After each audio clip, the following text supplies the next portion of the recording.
100 பேர் தூக்க முடியாத கல்ல ஒரு கையாலே மேலே வச்சேன். அதை பார்த்த அரசன் கிரவனை கூட விட்டுட்டு ஓடினான். ஒன்று நீங்கள் டைம் டிராவல்ல ஹல்க் மாதிரி ஏன்ஷியன்ட் எகிப்துல திடீர்னு தோன்றுவீர்கள். மக்கள் எல்லாரும் ஷாக். ஒருத்தன் மயங்கி விழுவான், இன்னொருத்தன் ஃப்ரே பண்ண ஆரம்பிப்பான். நீங்கள் கேஷுவலா ஒரு பெரிய கல்லை தூக்கி சைடுல வைப்பீர்கள். அந்த கல்லை மூவ் பண்ண ஒர்க்கர்ஸ் 3 நாளாக ஸ்ட்ரகிள் பண்ணிட்டு இருப்பாங்க. அவங்க ஃபேஸ் பாருங்க, இது மனுஷனா? 2 அரசன் கிட்ட கூட்டிட்டு போவாங்க. அவன் ஃபர்ஸ்ட் ஃபுல் கம்பீரமாக இருப்பான்.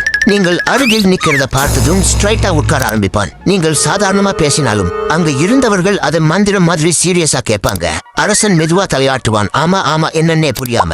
வீக் 1 பிரமிட் வேலை செம்ம ஸ்பீட் ஆகிடும். 100 பேர் சேர்ந்து தூக்குற கல்லை நீங்கள் ஒரு கையாலே மேலே வைப்பீர்கள். ஒர்க்கர்ஸ் எல்லாரும் ஒரு நிமிஷம் சைலண்ட். மக்கள் கன்ஃபியூஸ். இவன் மனிதனா தெய்வமா இரண்டுமா? ட்விஸ்ட், ஒரு நாள் வீரர்கள் உங்களை செயின் போட்டு கண்ட்ரோல் பண்ண ட்ரை பண்ணுவாங்க. அவங்க ஃபேஸ்ல கான்ஃபிடன்ஸ். ஒருத்தன் ஈஸியாண்டி சொன்னான். அந்த வார்த்தை முடியறதுக்கு முன்னாடியே செயின் தூள். நீங்கள் கோபப்பட்டதும் பாதி நகரம் டேமேஜ். அரசன் கிரவன் கூட பிடிக்க மறந்து ஓட ஆரம்பிப்பான். சோல்ஜர்ஸ் எல்லாரும் அவன் பின்னாடி யாரும் திரும்பி பார்க்கல. எண்டிங் நீங்கள் பாலைவன பக்கம் நடந்தே போயிடுவீர்கள். பின்னாடி எகிப்து மக்கள் ஸ்டோரி சொல்லிக்கிட்டே இருப்பாங்க. ஒரு பச்சை மான்ஸ்டர் வந்துச்சு. பிரமிட் வேலை மட்டும் வேகமா முடிச்சிட்டு போனான்.